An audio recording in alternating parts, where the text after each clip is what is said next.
I love. Hey, I think you gave that name to me. Actually, I think you did. I You did. did. And I just letting you did. know we're live, but it's okay. We can chit chat because people are All right. super great. We just got live, and we're gonna wait for people to come in. But yeah, you gave me Hack Attack. I love it.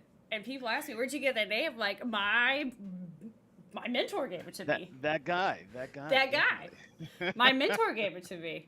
But okay, you like Austin's? I haven't been in years. Is Austin still really? I mean, I just haven't been in years. I got to go back. I live in Texas Austin, now.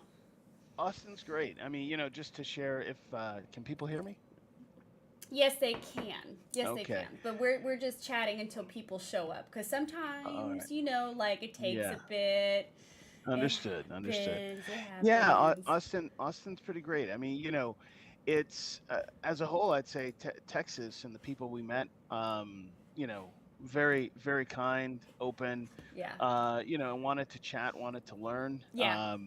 And so that was great. And Austin was it had some great parts and then some not so great parts, and I'd say it's more systemic issues that you see in the United States as a whole. Like when you Yeah. get downtown Austin, you see some challenges around homelessness and other things. But so those things they sadden me at times because I wish Mhm. people had an opportunity to, with mental health issues and other things to have resources to be able to take care of themselves. Mhm. And we definitely saw some of that. But other than that, along the river, the food, the people, pretty awesome. Yeah, it is pretty. I love. Texas is pretty great. People are like, man. I'm like, get to know it. Yeah. Get to know it. Get to know it. All right, we see some people coming in. Hold on one second. I'm just gonna make sure. Let's see. Nice. All right. So let me make sure, Benny, that you are up. Let's see. All right. Hey guys. Hey. Welcome. Welcome. Welcome. Welcome. One second, guys. I'm making sure Benny is okay. Let me get you up here, Benny, because I had you on display. Guys, I'll stay don't. on display. I'll say. Shut up. Okay. Uh, let's see. I'm trying to get you up here because I had you on display, and then what happens is then the game interrupts. So let me get you over here. Actually, let me get you over here. My bad, guys. It's been a while since we've had a host. Let me get you back up here. All Um, good. yeah, but Benny's here. Welcome, Benny. Hello, everybody. Hello, hello. Very, very happy to be here. And if at all, I look a little tired at times. I just drove 31 hours from Texas, like nearly straight. So Absolutely that not. was a journey in and of itself. Okay, let's see. Let's see. Let me see something really quick. All right, so here's what we're gonna do. We're gonna put you on the second display, and then, okay, Okay. let me do this really quick. I'm gonna get this. One second. Here we You got this, go. Ashley. I Here we think I go. do. Yeah. I think I do. One second. Let's try display two, and then I'm gonna have you up here, and then I'm gonna look at the chat from my phone. There you go. Okay, one second, and then put you over here. Sorry, guys. This is my bad. I should have figured this out. All right, and then, all right. And then let me put you up here. Haha! Hey, there you are, Benny. What's going on? Hey, guys. All What's right. happening? All right. So this is Benny Terry, the executive producer. Hello, hello, hello. It's good to see you. Hello. It's good to see you. We have some great questions. Let's see. We have some Very great questions. excited to be here, and thanks for the invite, Ashley. Yes, yes. You had no choice. Okay. Let's see. Now let me get this chat back up. Sorry, guys. We just got, we're just going to get started. So go ahead and start asking your questions. I have a list of questions right here, actually, that we're going to get started. So let's go ahead and let me make sure. All right, let's go. All right. Hello, everybody. All right. So we're going to go ahead and start the demo. And if you guys didn't know, Benny Terry is the executive producer of Oddworld Soulstorm Enhanced Edition and Oddworld Soulstorm Original. and we will be answering some questions today. So what I'm gonna do is I'm gonna start the demo, and y'all let me know how the chat is. Well, I mean, y'all let me know how the sound is, all the good stuff that we do weekly. So I'm gonna start the demo. And now we're starting with the raid on Mosaic, which throws us into the action.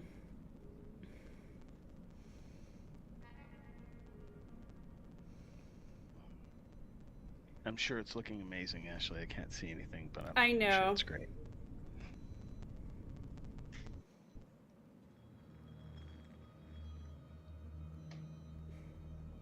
Okay, so we are starting Abe the Savior. Let's see, Abe the Savior. We're doing. For those of you who have been to the stream before, you know how it is, you know. And now we're starting with Abe talking to the shaman. Would you call this character the shaman in the very beginning? Yeah. All right. So first of all, we're gonna ask a great question from Gold Fragilis and 2526 in Discord. What was your favorite creature design to work on in the game? Great question. So, first let me say, as a class of creatures, I like the Gluckins the best, just because they have so much character, right? It's like, and they look different, but they're interesting. And it kind of pulls you in where you just want to know more. Yeah. And so, I would say Mullock is one of my favorites. And yeah, I'll go with Mullock because it's just, when you look at his face, there's a story there. Yes. Immediately, right? Like, each one has a story where you go, that looks like a corrupt CEO of some place you don't want to work at, right? Like that, just in looking at the face, you're like, I would hate for that to be my boss, right? But Mullock, he has just a little something extra that kind of pulls you in, and you're like, I wonder what happened to his eye, right? I wonder what's going on with him, and you get that story as it unfolds. It's pretty great. If I was good at 3D modeling, or if we could, I love the idea of a Mullock figure with a glowing red eye. Imagine that as a nightlight. Just Mullock staring at you. And let me just say, I rotated through, absolutely, I rotated through, even on my social, like Facebook, Instagram, whatever. I changed my profile picture because I love the Gluckin so much. I would just rotate through one at a time. And my family members were like, what's going on with your profile image? I was like, just go with it. What is it with you with Lord? Lord said the same thing. I'd be a Gluckin if I was a character. I'm like, you would be the farthest thing from a Gluckin, because y'all are actually nice. Well, I think, but you take, and that's a good point, but you take, from a story writing perspective, some of the most interesting things are the things that are juxtaposed to your own life, right? Yeah. So, it's like, I know I live my life a certain way. I appreciate certain things, but I can understand what the Gluckins represent, right? And just how compelling of a story that is. And at some points, like with Mullock, I think he's a guy that you love to hate and you hate to love, but you end up falling in love with his character and everyone else, even though all of his corrupt, power-grabbing schemes, right, didn't work out quite the way he had anticipated because of that Abe guy, right? Yeah, that Abe guy. He definitely, he makes you want to love him, right? And that's where I'm at. So I love the Gluckins. I do love a good bad guy. I love a good bad guy. I think that's why I enjoy them so much, because a bad guy is, if he's a good bad guy, I'm all for it, Absolutely. But we are right now playing Mosaic Lines. I have played this level so many times, and I still love it. It's still one of my favorite levels because it throws us right in the action. Do you have a favorite level? Let me think about that real quick. I would say, so I love Mosaic. Which one's my favorite? I'm gonna say the last level of the game, because I really. I love just the space and the scale of that and the industrial kind of look of it. And when you have that, the final boss, right, that you kind of go up against, that it's kind of like the Eye of Sauron in the middle of it, tracking you and firing at you. it was just very different. And the reason why, like, other levels I think have more natural elements, and you know, you make it a connection just because of Abe and the environment.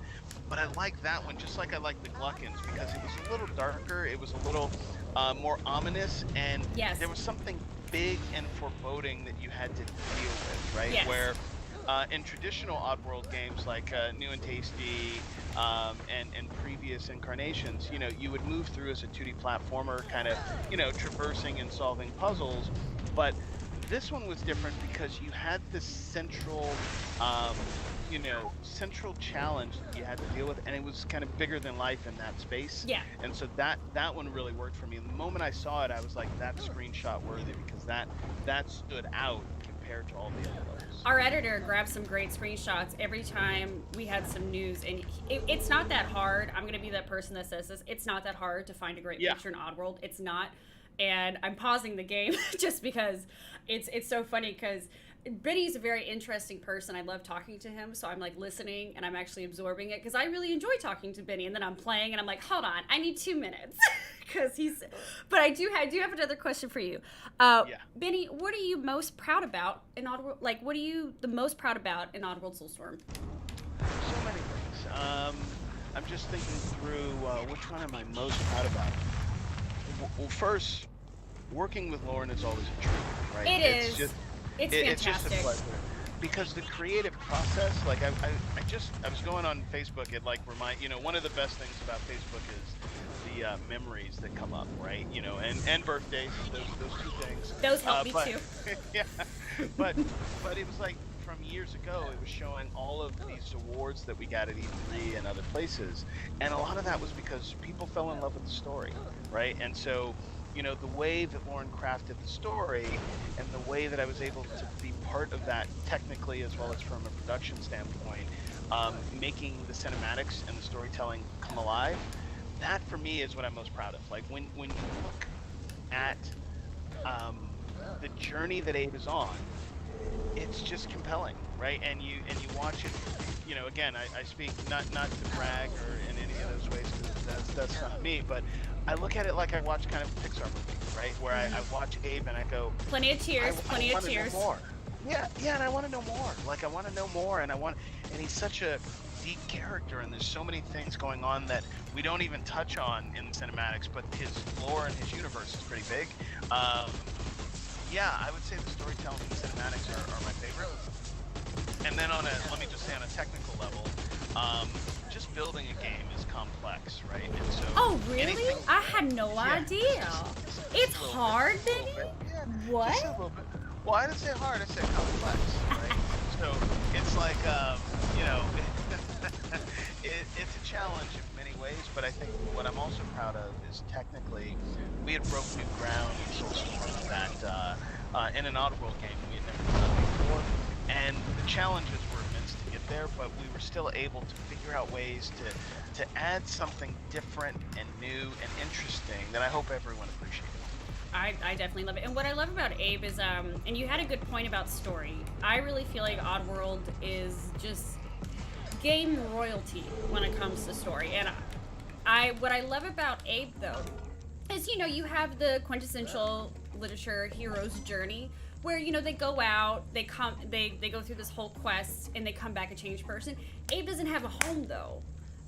And so to me, it's like, to me, that's what I love about Abe, is he's just trying to save his family, his brothers, the Muds. But what's gonna happen? And that's just what he's focused on, and I love that. He's just such a good, sweet guy. You just like, why is this happening to you? Poor guy. Yeah, and I think a lot of us have been there at some point in our lives. Yes. You know, it's Abe's journey and not having a home. You know, I just sharing some of my personal life, but I'm sure some of you, you know, on the session with us, you had something similar, right? It's like when I moved out to go to college, right? I didn't really know what living in the real world was like, right? You know, you learn a lot very quick, and you know, Abe's backpack is really all that he has with him, and the ones that are his followers, and that's it. But he's on this epic journey, and I'd say that's kind of like the journey of life that we've all had at one time or another, where we go out into the world and it's like we leave the safety and the comforts of what we're used to, and now it's like we have to figure it out, right? You know, every day it's just put left foot in front of the right and just keep going, because at the end there's something great. Yes. Now, really quick, I'm going to handle the mixer really quick. Some people are saying that the volume is a little loud on the game. No problem. I'm turning it down a little bit more right now because they want to hear you, Benny. They want to hear. So I just fixed it. Hopefully that makes a difference. Mods, let me know if that does. If it does not, then let me know. All right, now let's keep going. All right, what's another great question? These are great questions. Absolutely. It's Soulstorm, but I love this question. We can hear a Mud saying from time to time, "Where's Benny? He still owes me $5." Is that a private joke from Lord? Yeah, it is. And so you know, we generally have these little bets at times for different things, and I gotta go on record and say I think he owes me $5, right? So we'll do these little bets, you know, here and there, and generally it tops out at about $5.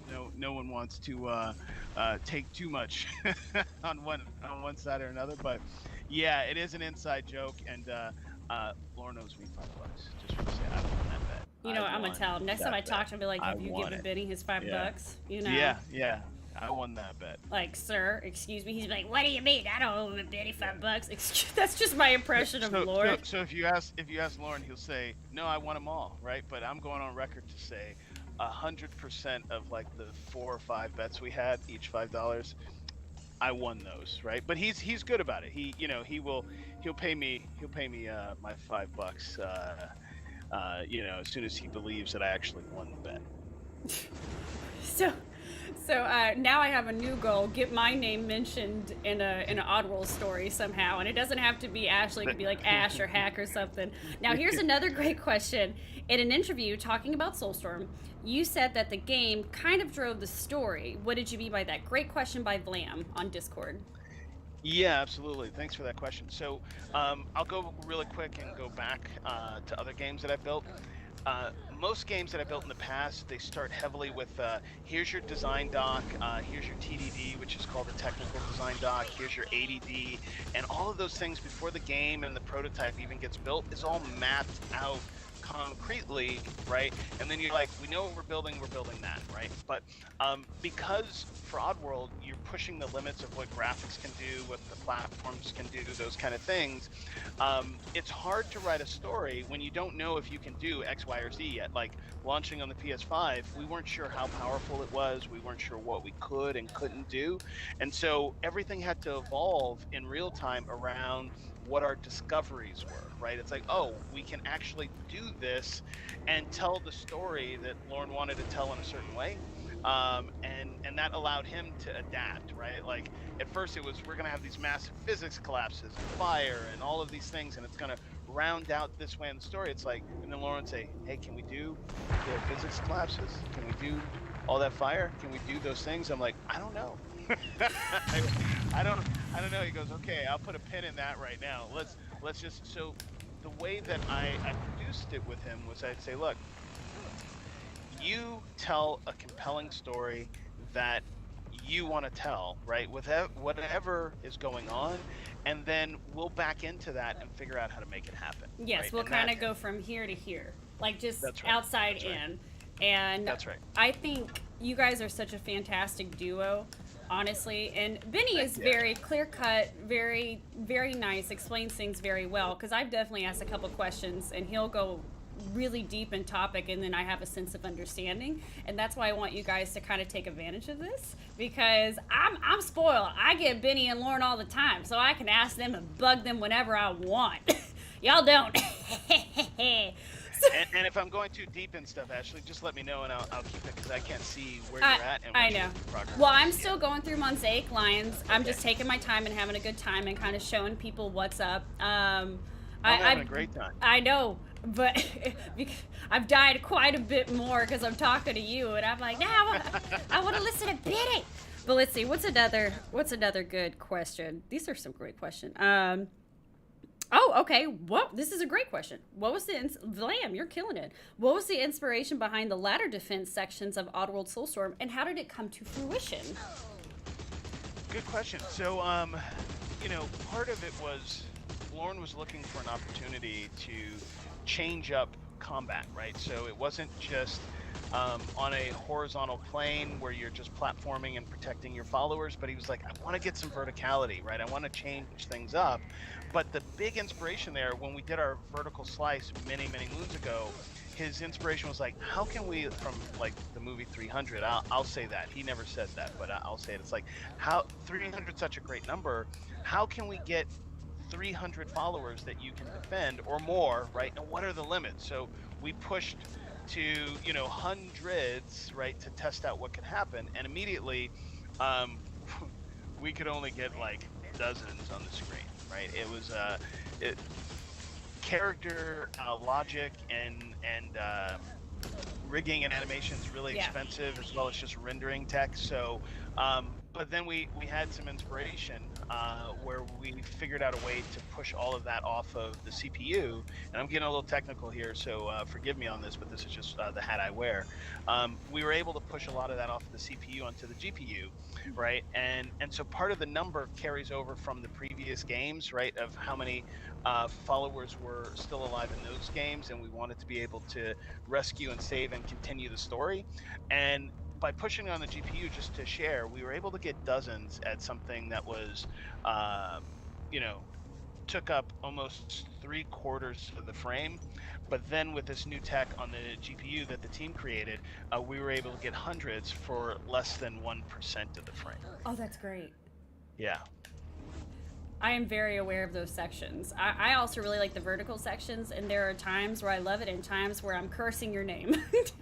Yeah, and what Lauren would say is he loved the chaos, right? Like, yes. As they were going up, you had to fight and defend, and it was a spectacle to behold, right? Because you weren't exactly sure what was above the next level, and it was an interesting design challenge.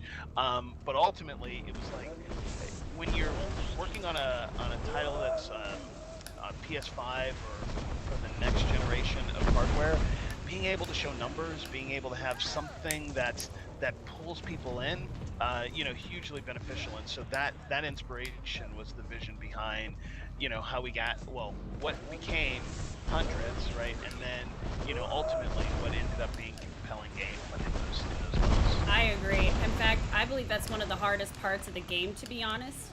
And I'm still not where I want to be with it. I have to continuously go back and try it again.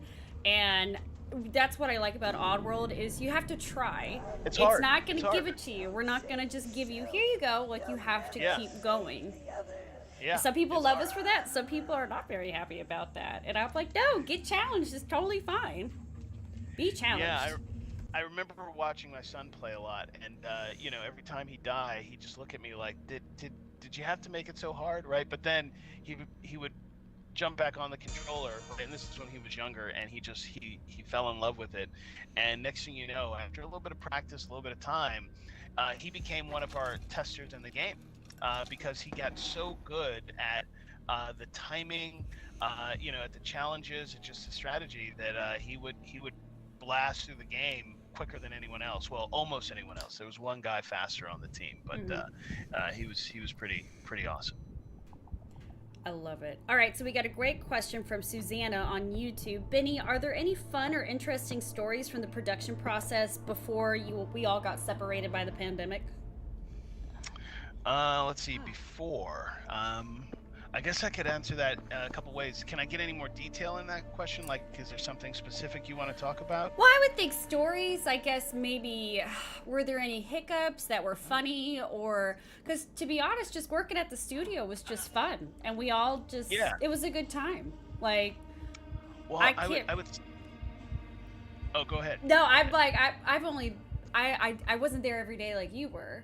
I was there just a little bit, but trying to think. I'm wondering, Susanna, do you want to expand on that question a little bit? Or I guess... Well, I'll start talking. How about that? I love it. I love it. Yeah.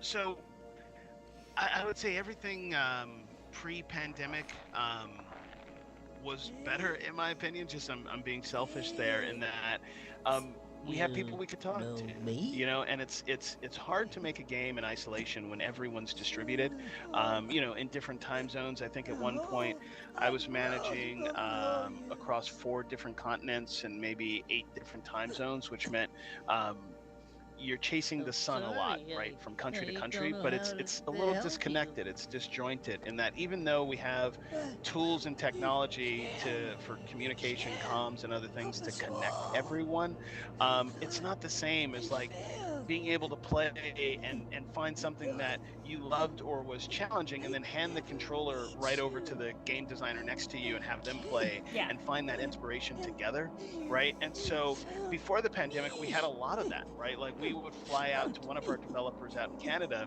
and I remember a I'm so story where sorry. I Lauren can't and I sat save down you. and they were showing us the game, and there was this bug, right, that ended up catching Abe on fire, I think, and had just this hilarious moment. And they're like, "Don't look at that; it's just a bug, and we're gonna fix it tomorrow. It'll be gone." And and we were like, "No, no, no, that's not a bug, right?" Everyone, when they saw what happened to Abe, started laughing. Like in the entire conference room, everyone was laughing, and we were like, do you know how hard it is to tell a joke where everyone laughs, or how to find a moment in a game where everyone sees that as funny, right? Like that's no longer a bug, that's a feature, right? And those moments of It's no longer a inspiration, bug. That's a feature. yeah, that's a feature. That's a feature, right?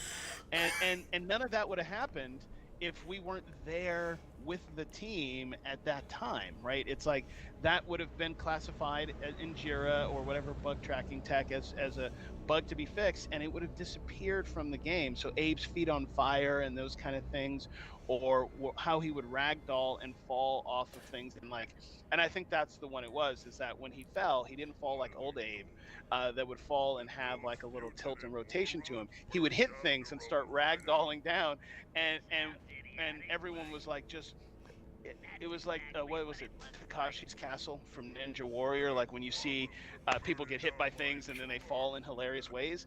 That was a feature, right? And so we wanted to keep that for the game. I do love So how through mistakes, great things come about, which is essentially the a lot of meaning of your story. inspiration. A lot of inspiration because Yeah. when Abe ragdolls, I'm torn between horror, like oh no, and then oh this is hilarious, and Yeah. it's great video. If y'all have some video montages of Abe just eating it, I'd love to see that. I'd love to see that. Me too. Me too. Me too. But that's the thing. So I would say a lot of inspiration when we're together as a unit, and when we're distributed after the pandemic, or in that transitionary phase. It was tough. It was tough on a number of levels. One, to keep everyone motivated, right? Because they had challenges on the day-to-day basis that you couldn't see anymore, right? Like I couldn't No. go over to someone's house and go, or see them when they walked in the studio and say, hey, you look a little down today, what's going on? And you Yeah. find out later on that something had happened to someone in someone's family, and you were like, my heart went out every time we had those kind of challenges. But overall, I would say we were positioned well to be distributed. It's just being fully distributed after the pandemic is a hard place to be. It was, and some of my best memories were working with y'all in the studio, and it was great when you could be like, "Hey, Ashley, check this out," or "Ashley, play this. What do you think?" And I was able to have a little bit more input on the game, right? And it's so much more inspiring when you're working with these obviously great people, and you can just turn around and be like, "Hey, what do you think of this?" Instead of going on Slack or going on Skype or waiting for Yeah. a reply. And everything was just a bit faster. And hey, as much fun as work from home is, I believe if I would go to Oddworld every day if I could, because it was just a great time. We have a great space, and I enjoyed seeing people's faces, right? I enjoyed the collaboration, and even outside of that. But just one last story on that, because there's a lot to talk about. Towards the end of production, to bring it all home, we had hired a team of veteran game developers to come in and assist us, because COVID was ramping down. We had, or sorry, before COVID, we had hired the team, didn't know that that was going to happen, and so we were basically, we're right over the bridge in San Francisco, and we were going to be at their studio every day doing what I talked about, handing the controller back and forth, feeling the game, feeling what's fun, what's not, all that kind of stuff.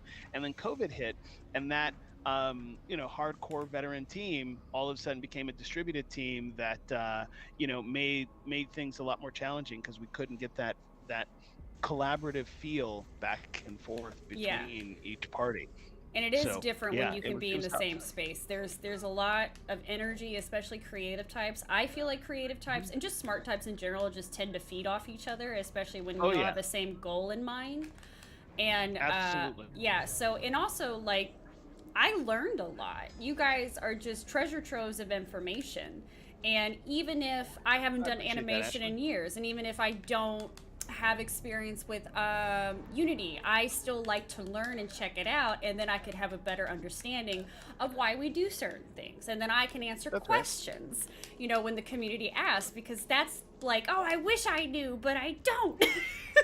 Yeah, It, yeah. it hurt. It hurt. All right. The next upcoming question, which of course I'm sure you were expecting, is there anything going on in the Oddworld studio? Like, are you guys creating the next installment? Are you guys working on something new? A lot of questions that way. So I'm just going to wrap them all up in one Yeah, question. definitely working on something new, right? And I'm nodding my head a lot because there's yeses to a lot of that. I can't speak to specifically what it is, what genre it is, what style of play, but what I can say is that there's something really cool that has a unique visual signature to it that is Mm-hmm. it's Oddworld through and through, but built from character first, right? And that's I'm just I'm very privileged to be able to see the early inspirations of some of the things that we're building right now, and even already, again, not bragging, I just look at it and go, man, that's a cool universe, right? And so, sorry to lead you guys on too much, but that's that's really all I can say about it right now. I want to say more. It's like on the tip of my tongue, but I just I I know, I can't know. reveal it until we have it. Because Yeah. because it bites any dev person or any creative director, any director I've noticed when they let too much go too fast, it just bites them in the butt. Like even Oh, Lauren it's did like a this. boomerang, It right? is. Lauren does. We had a great interview with Lauren, and he mentioned that where he's like, I said something about 5 years ago, and it bit me in the ass, and I'm like, Yeah, okay, yeah. and that's why devs are so tight-lipped because nobody wants to be disappointed. We don't want to disappoint our fans, and sometimes kinks have to be worked out. Otherwise, timing has to get down. So I can completely understand that.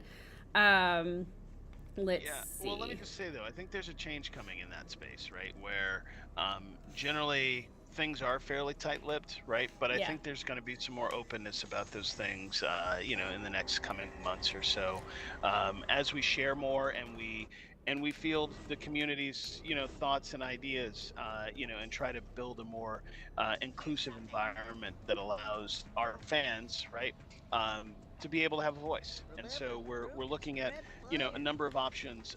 So like in Soulstorm, we can find out what you guys really love and really cherish, right? And try and invest more into those things.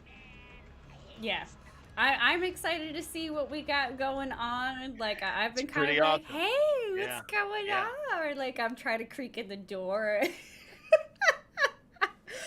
But that's the best thing about working with Oddworld is like you actually get excited about stuff. Like what's going on? What's happening next? What's going on? That's right. I love it. Also, any thoughts on? Oh, this is an interesting question from Flying Gecko. Any thoughts on fans making short films with Abe and the characters? Go for it. Go for it. We love, yeah, Well, we love to see, um, you know, any fan inspired art or creativity. Lauren and I see a lot of it, right? And we're not necessarily, in Discord all the time, and we need to do more of that. We're going to, but or on other channels, but we see it and we're always blown away. Like it comes into the studio and we're just sitting around either laughing or going, you know.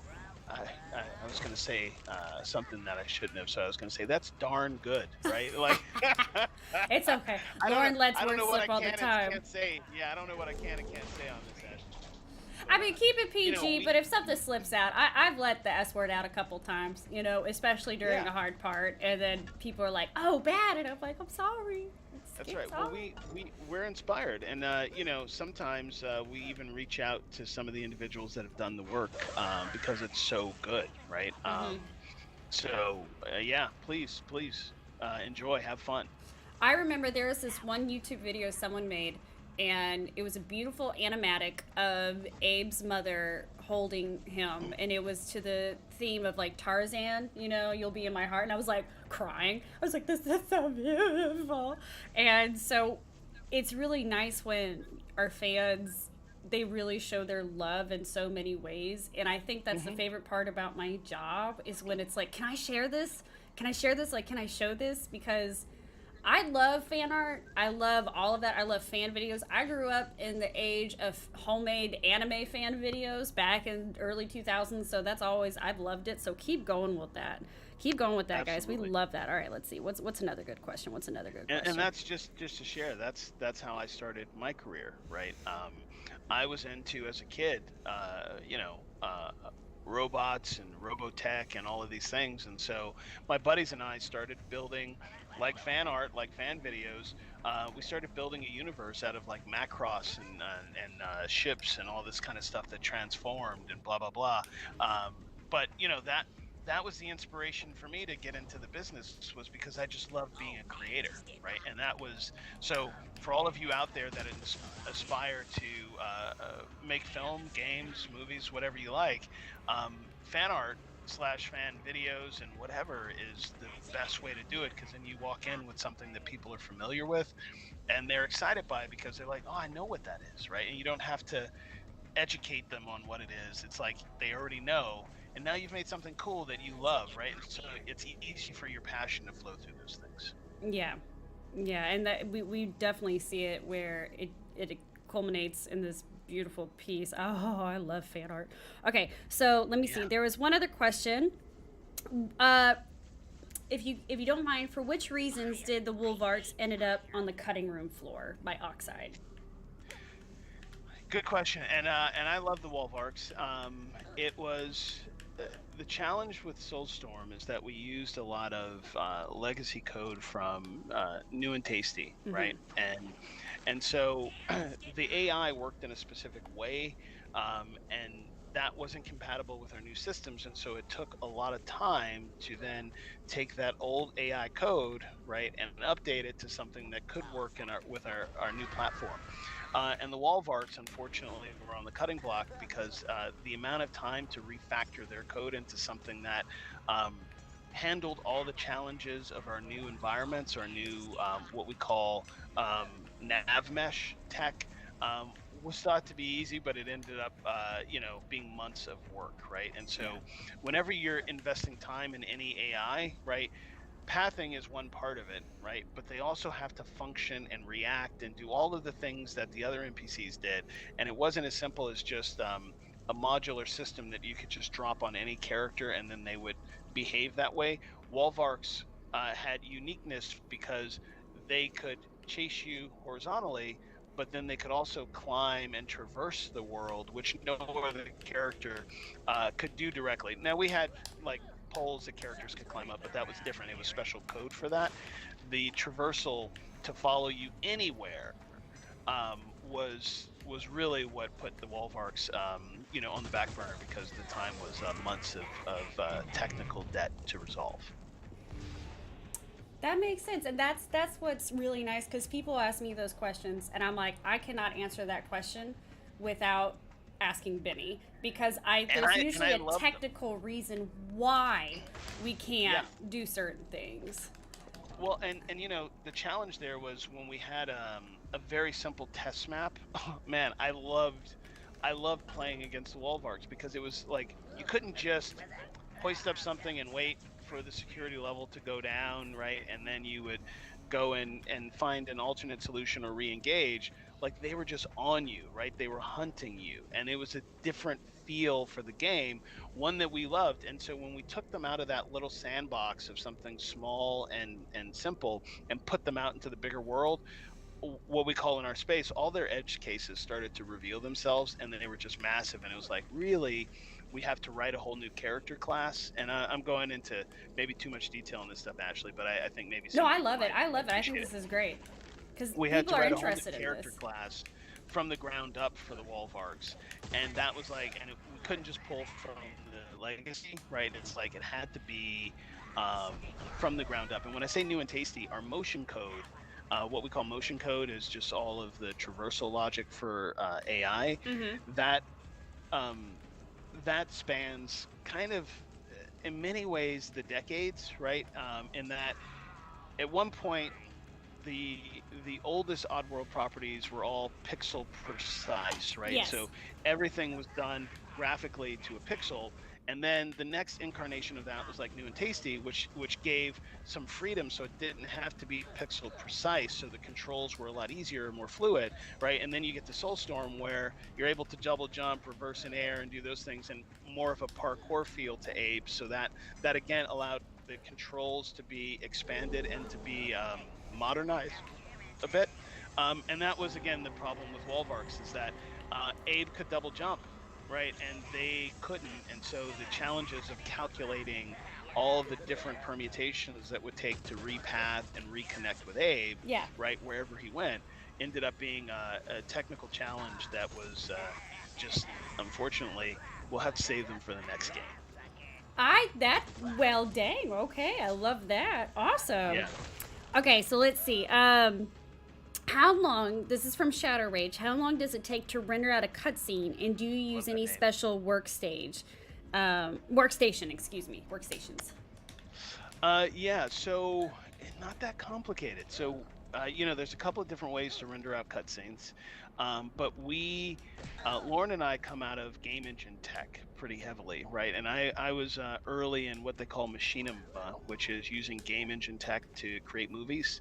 And so we use Unity's renderer, as we use for every engine, to render out a frame. So our most complicated frames, with, let's just say, millions of polygons and all that technical jargon, would take a few seconds per frame to render out. Whereas Mm-hmm. if you had a dedicated renderer from like Maya or 3D Studio Max, or any of those programs out there, it would have taken a lot longer.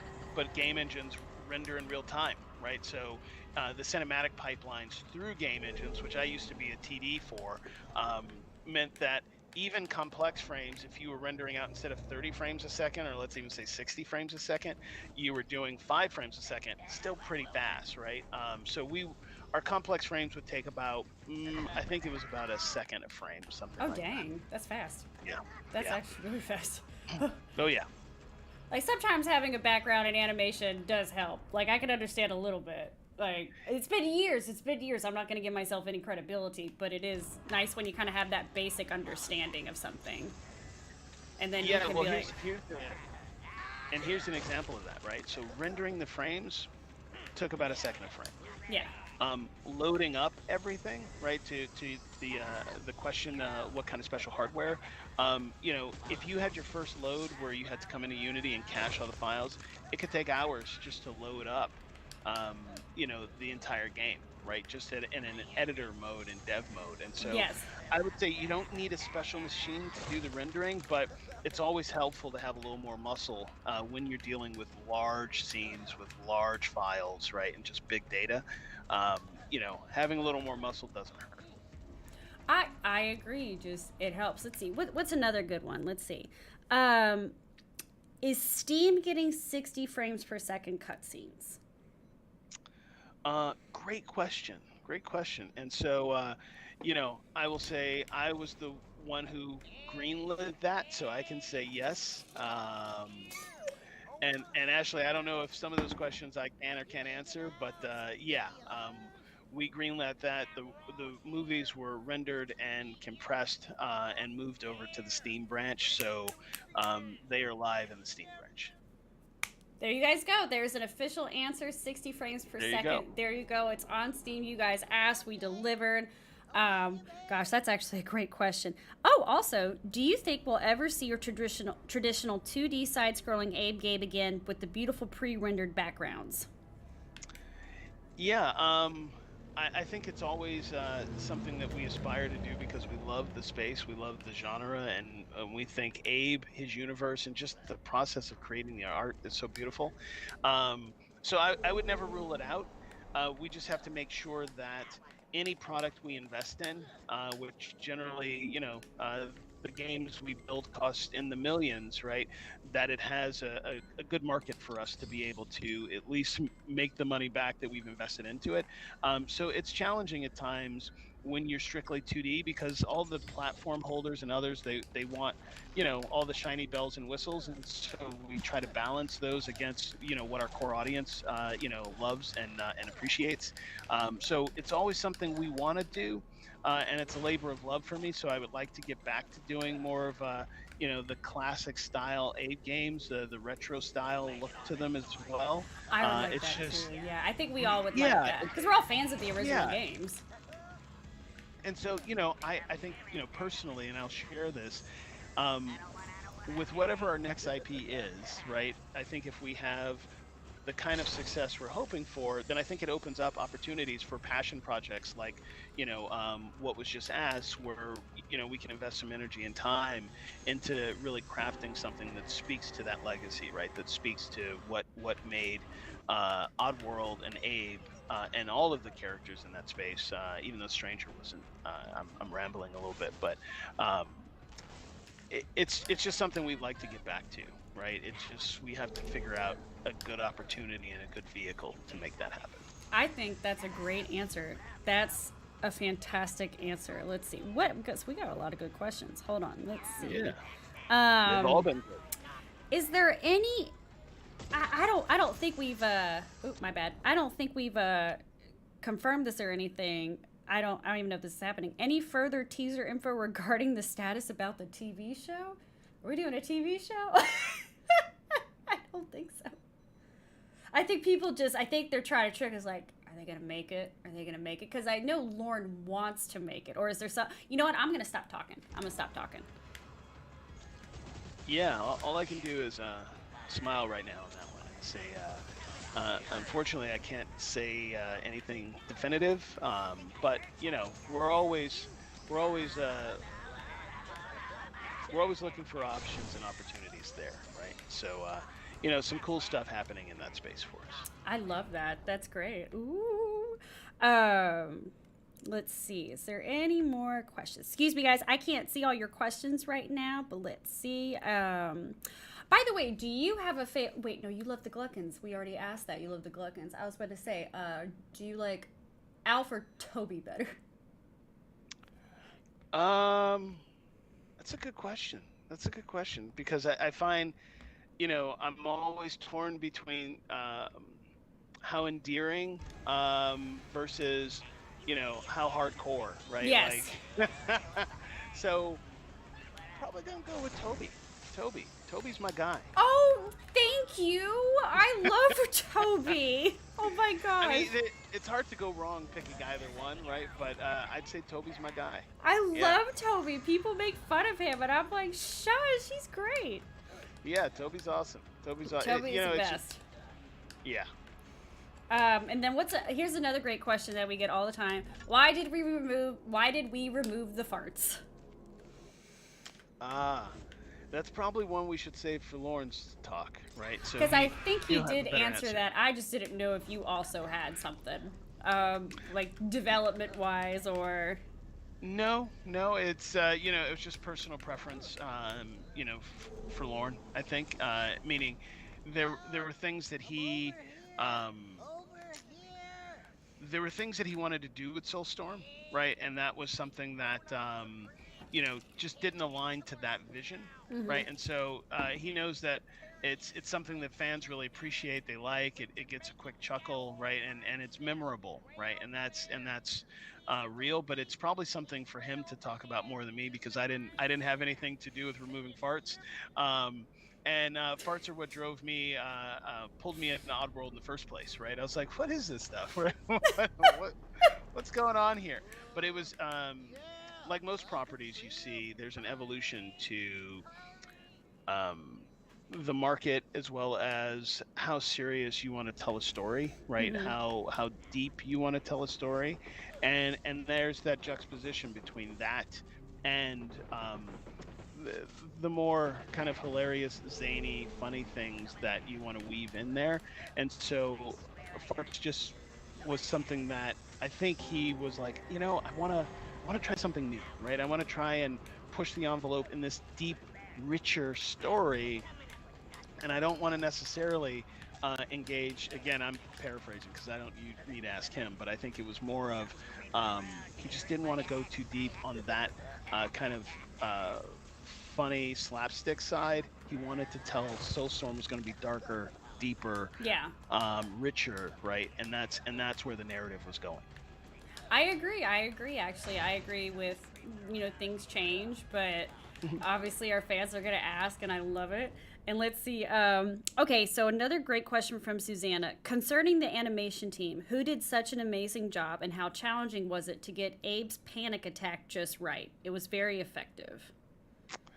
Yeah. So the animation team was incredible. A good buddy of mine that I've worked with over the years. I was his technical director many moons ago, but he started a company.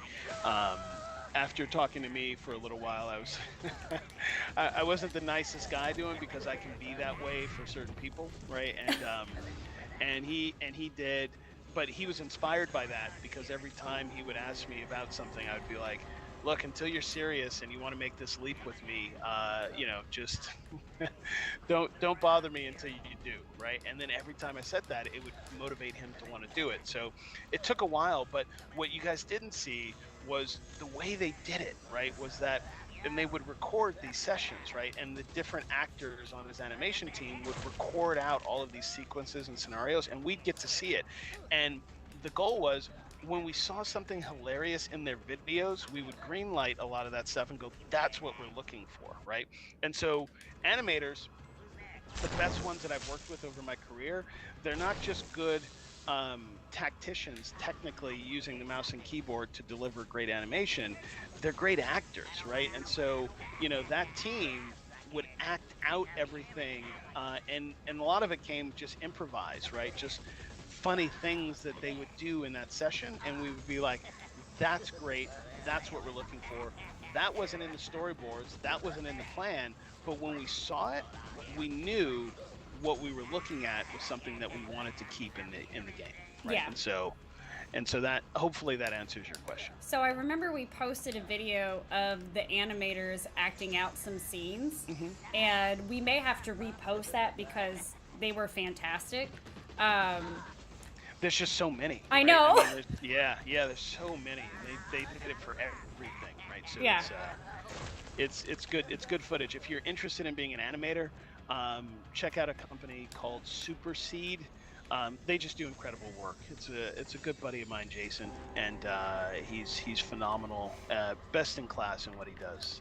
So he's got some great videos as well on how to hone your skills if you're interested in animation. I've talked with Jason, and he's so lovely. He's so nice. He is. And he's like genuinely excited to talk about these kinds of things, and you can tell that's what he loves to do. And it's really nice when you work with people who love what they do. It's very nice. And just really quick, just to the previous question, when I told him, we've got a great relationship, and I said, just sent him a text not too long ago, and I said, hey, it's go time. I got a new project for you, right? I just got a text back with a Hulk grinning, right? And he's excited. He's ready to do some cool stuff with us. Oh, I love that. Hopefully, I'll find a text like that from you soon. Just like, Yeah, what's going on? What's going on? So Dr. Walk has stated that Josh Gabriel is a wizard and the soundtracks are incredible. They would like to know more about the process. Yeah. So I guess Josh, that's a broad question, right? And there's a couple different components, but I would say Josh and Lauren work pretty closely together, right? And and I wish Josh was on this call because he could talk a little more about his process. But a lot of it's layered, right? And so what Josh was looking for was an opportunity to layer in kind of things that progressively grow in scale and get bigger and bigger, right? Or can shrink in scale and just layer on top of one another. But he is a wizard in the way he operates and what he does. And so, it's hard for me to speak to a lot of that because it was more of, I would see the finished product, right? Or at least I would see the components of the product, right? And I would spec out the systems with my engineering team to say, this is how it needs to function. This is what we need. And Josh is going to feed that system design with his creative genius in this way. But it's, Josh is incredible. I was just talking to him not too long ago, and he has a way of watching.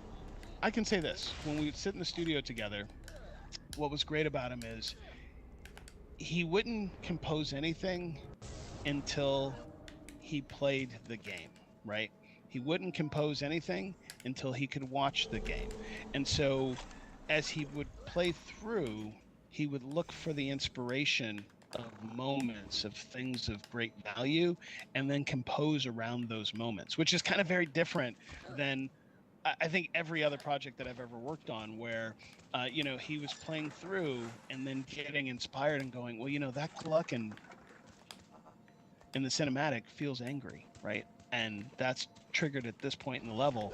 I'm going to have this kind of vibe happen that leads up to this, right? And so I'm used to a little different workflow where um, the sound design is more scripted, if you will, right? It's more not on every game, but just the ones I've worked on. But it's less of that inspirational feel, that touch and feel, right? And so Josh was very much like, if I can't see it, if I can't play it, I don't want to compose for it because I'm not going to make anything authentic, right? And that was wonderful to watch him work and do that. Oh, I wish I was there to see that. Oh, I know this is weird, but you almost wish everything was recorded. And I mean, that's not good, but you just wish there was like a TV show, like a live reality show of it.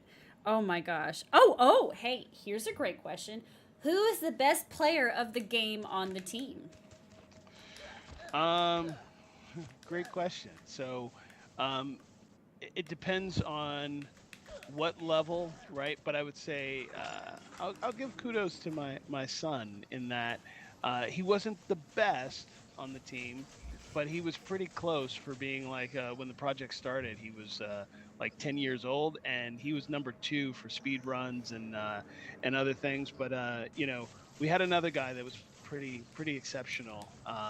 His name was Alex, or is Alex. I shouldn't say was, but he would I'd post a best in class time, right, on something or collect X number, and I'd be like, I'm number 1, right? And he was in the UK, right? And so I would, I'd brag and gloat a little bit that I was number 1, and then I'd go to sleep and wake up in the morning and take a look, and my name had knocked down the leaderboard, right? Or I'd see a post in Slack, right, of how everything that I had done, he had just one-upped me, right? And he enjoyed it. Like, he knew that I was an early riser because I had teams all around the world, so I had to be up early. And the first thing I'd always do is I'd go into Slack and see the feed from the team and see if there was anything that was actionable. And he knew because he would post his right at the very top as something actionable for me to see, right? And it was like, I kind of hate you, Alex, because I woke up like rubbing my eye, going, okay, what's going on? Everything quiet? Oh, there's something from Alex, and he'd just be like, number 1, right?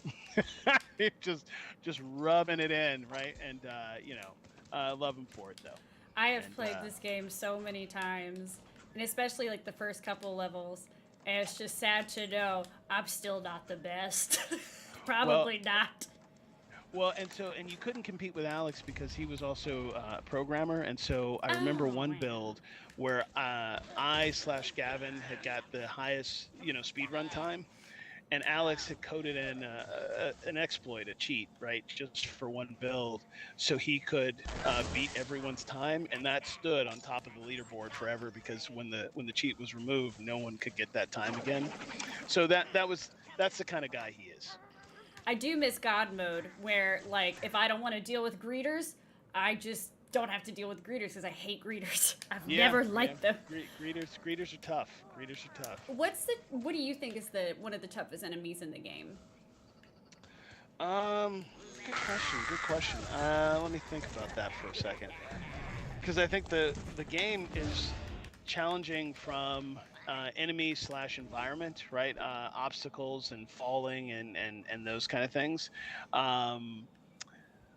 I don't know. Anything with a minigun is pretty lethal, right? So Yes. like whether it's a flying slig, whether it's a walking slig or a pants slig, miniguns are just brutal, right? And so I think even possessing them is more fun, right? So I always would say I don't see the tough enemies as like I can't beat them, but I want to possess them because their weaponry is so powerful that I just want to kind of lay waste and destroy some stuff and blow up some things. So minigun fun is the toughest and the most fun and enjoyable for me in the game. Those rocket launcher sligs, those flying sligs, they're a pain when you don't possess them, but when you do possess them, they're fantastic. Yeah, I think the rockets, the reason why I didn't pick that one is because they don't necessarily home in as much, right? So you can kind of double jump over some of them. You can, get around them easier, but the minigun stuff is just like raining death, right? Yes. Yeah, it's just it's tough. That's all I can say. It's tough. I agree. So, hey, so someone just asked me, Luis, hello. So, Benny is the executive producer for Oddworld Soulstorm, and we are asking him a lot of fun technical developments questions today while we play the demo for Oddworld Soulstorm.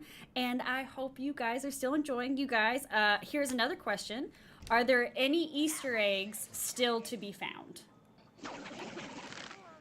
Any Easter eggs still? I think that's a good question. I haven't looked over the list to see if someone's found everything. So, I don't know off the top of my head. I'd have to go and look and see if, and I definitely will look and see if everything has been found in the game. I don't know. It's a good question. You stumped me on that one. Because I'm still discovering secret areas. And even I'm tempted to kind of like go through a walkthrough and be like, okay, what did I miss? Because I'm sure I've missed plenty. Yeah, I remember, I have to go back and look because I remember, and I don't remember the handle, but there was a completionist that was just dead set on finding everything in the universe, in the world, and I don't know if they found everything or not, right? So that's something I've got to go and look at badges and go back and look and see what has and hasn't been found. Oh yeah, because I tell people when I stream, I'm not a speedrunner. It's not going to happen. We're not going to get everything, and that's okay. We're going to have fun because Oddworld games are about how are you going to die and how many times are you going to die, and how frustrated are you going to get, even though that's right. You love this game very much. It's like,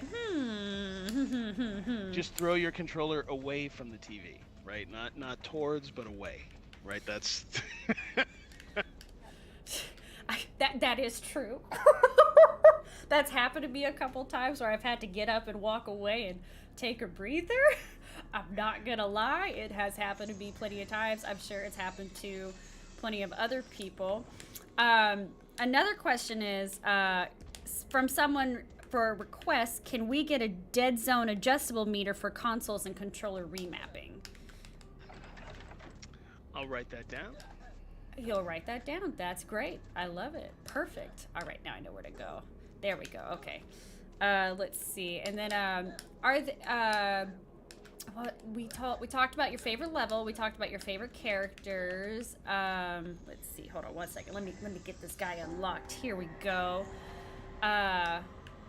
Is there a section of the game that was particularly hard to develop, or just that took a long time, or that was just difficult for you? Sorrow Valley, Sorrow Valley. Gorge. Okay. Yeah, Gorge. It's because the way that it's the way the camera was used to tell the story. In most games, a lot of the environment, not all, but most, there's a lot of trickery going on so that you're hiding how much you're rendering, right? Even though the world looks big, there's tricks happening to what we call occlusion to occlude certain things so that you look like you're rendering a big world, but in reality, it's a lot smaller.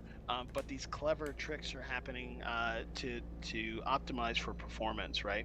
And so Sorrow Valley and Gorge were pretty challenging because you basically see at times the entire level, right? As the camera looks ahead and looks forward, and rendering all of that was tough. So we had to build special technology around, custom tech to accommodate, because changing the camera kind of broke the story in that it was about Abe's journey and what Lauren's vision, which was so technically challenging to achieve, and I think we did a good job of it, was he wanted the player to know where they started and where they were going, right? And so kind of our levels would start like that, where it would start where you started and be kind of intimate, and then as you started to progress, the camera would open up, right, and show you where the finish was, where you had to go. Mm-hmm. That finish part was like just a massive amount of rendering challenges around all of that. So we had to compute new tools around, or build new tools to compute those solutions down to something more manageable. And just to share a story on that, if you guys haven't heard it already, um, we couldn't get all of this stuff to render, and there was no way to do it. And the project was almost killed because of it. But one of our engineers had an interesting idea, which required a way of taking all of that data, right, and optimizing it procedurally in a way that would allow us to have scale to move fast. And when that happened, we found a solution, but no hardware on the planet except for one thing would be capable of basically crunching those numbers. And it's surprising because a lot of people will say, but it's it's not like Grand Theft Auto where you this or that, but you're on a different engine. You're not on custom tech, right? You're not on something that was built and designed to do this. Everything, a lot of about Soulstorm was like everything we did was going against the grain, and what the technology base that we were using was mature to handle, right? And so we had to build this custom tech, and so we found this one GPU in the world that could handle it, and there was only one in all of Australia where our team was.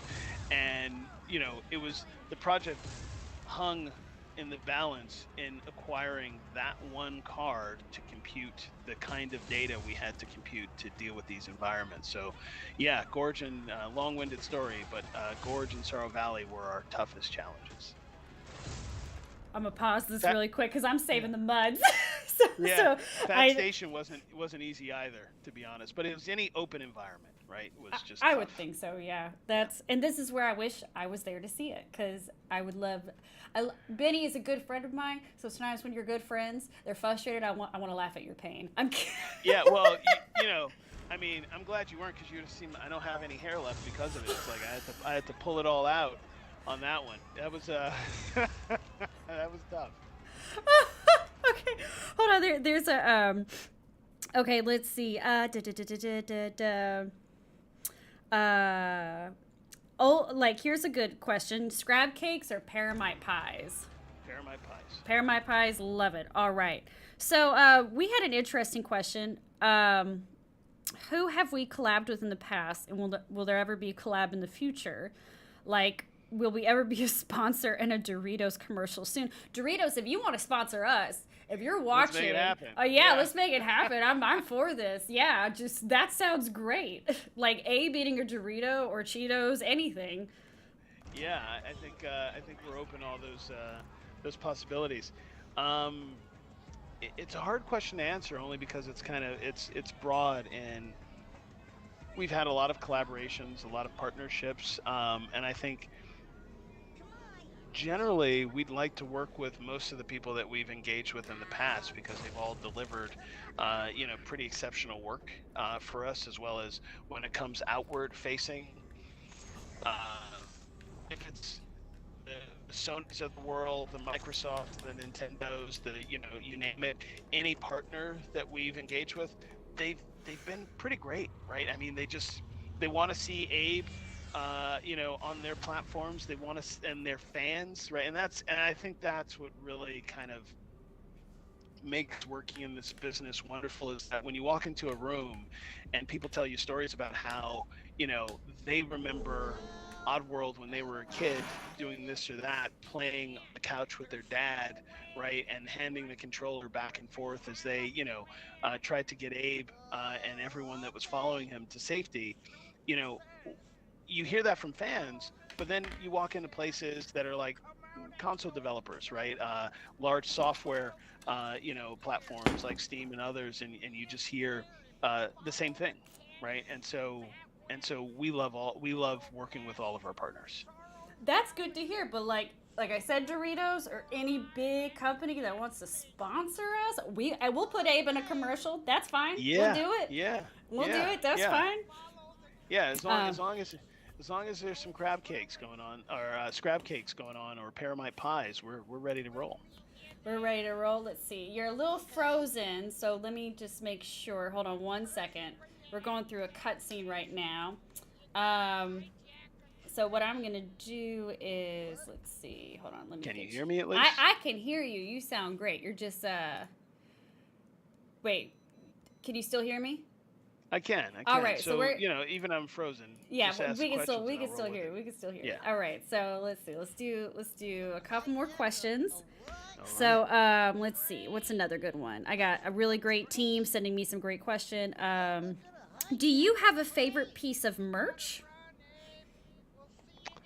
Funny enough, anything that's I'll say, my family loves anything that's plushy. Oh, we need to re-release those again. Yeah, We do. yeah. I've had so many Um, people come in the social inboxes and be like, oh, how can I? And I'm like, I don't have it. We don't have it. Anything that was in the studio, who knows where it is now? Like, ugh. I love the plushy stuff. I'm big on the art side of it though, so I don't consider this really merch. But all of the books that Oddworld's had over the years, like that's just any art of books. Man, I'm any collector's items. I have this mantle in my house, and it's all Oddworld, right? Like everything that I've collected is up there on that mantle. All the way up to a massive, well, I can't say massive, but maybe 4 feet canvas painting of Soulstorm up there. Uh-huh. But I'm a big fan. Before I was the EP, I was a big fan of Oddworld, and so I've collected a few things over the years. You know what? I think my favorite piece of merch is from Game Tea, and it's the beautiful Oddworld silver Oddworld necklace. I do Yeah. have it. I'm wearing a B one because I bought this recently and I wore it for the amulet. And unfortunately, the silver one got a little tangled up and just moving and stuff. It happens. So I Yeah. gotta go in with like safety pins and fix it. But you know what, Benny? We just finished the demo. We did great. Wonderful. I got good karma for good karma. I always sound like a New Yorker when I say karma. Karma. But thank you so much for joining My us, pleasure. guys. Thank you for the questions. I hope we can do this again soon. Benny and Lauren love talking to you guys, and it's really nice when there's time to actually talk to the community, because the community is what makes us so great. And Benny, you're a favorite of mine. I adore you. You've been a great friend for years and years, and an even better like coworker or boss or whatever have you. however the it's set up in Oddworld with who's who and what's what. But you guys, thank you so much for coming. Benny's got a busy day ahead of him, but he was so happy to come on and talk to you guys. And keep following socials and go Well, ahead. Sorry, Benny, go ahead. I was just going to say really quickly, and I just want to say thank you all for showing up. And Ashley, just like we call you family, everyone that's here today and in the community, we consider you part of the Oddworld family. And just really appreciate all your questions and all your time, right? In thinking about how to make us better, right? How to bring ideas our way or just general questions that you're curious about. We love it all. So if you want to make fan art, whatever you want to do, we'd love to be your biggest fans too. So, with that, thank you for your time. I'm very humbled to be here. And Ashley, as always, you did a great job. So I appreciate that too. All right, thank you so much, Benny. You can go on and get your day started. I'm just All going to right. start. I'm going to tell people, go ahead and follow us on all our socials, Twitter, Facebook, TikTok, YouTube, and Steam. Go ahead and wishlist us on Steam. That's a great, that would help us greatly. We actually just reached our 10K goal. Thank you guys so much. Now let's get to 15K. Woo! There we go. You All guys right. Have are a great week, everyone. Bye, Benny. Bye-bye. Thank you so much. All right, so let me go ahead and let me get back to you guys. Let me go ahead and look at you. Okay, hey everybody, welcome. Hi. Okay, like I said, that was awesome. Thank you guys for the great questions. I hope we can do this again because they do genuinely like to answer questions, and it's a lot of fun. And thank you so much for being patient in the beginning when we get everything sorted out. Thanks to the mod team for sending me all the great questions. I'm sorry if we couldn't get to all the questions. There were so many good ones. You guys had... Oh, yes, I'm reading some of the chat now. Yes, Josh Gabriel is a wizard. But you guys have a wonderful day. Happy Monday. I will see you on Thursday, same time, because we are continuing my gameplay of Oddworld Soulstorm Enhanced Edition for Steam. Remember, wishlist us, follow us. It makes me look good. Mwah. Anyways, you guys have a wonderful Monday, and I'll see you